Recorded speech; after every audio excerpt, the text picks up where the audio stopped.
As a matter of this thing, the Igbos are on trial. This is a war against the Igbos.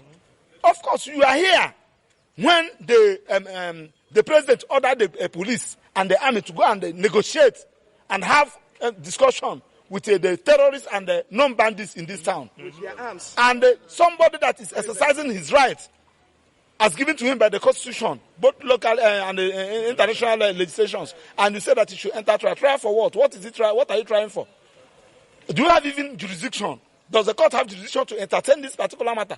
Somebody that has been discharged by Court of Appeal. So we don't want to go into that. This is a trial. Again, the Igbos are on trial. This is a persecution, not a prosecution. And I stand by it. And I'm calling the entire Nigerians. It's the Igbos and the Nnamdi Kanu today. It can be another person tomorrow. And we should stand against it. That's why we are protesting. Why should we be treating a human being like this? Simply because he's an Igbo man. Can you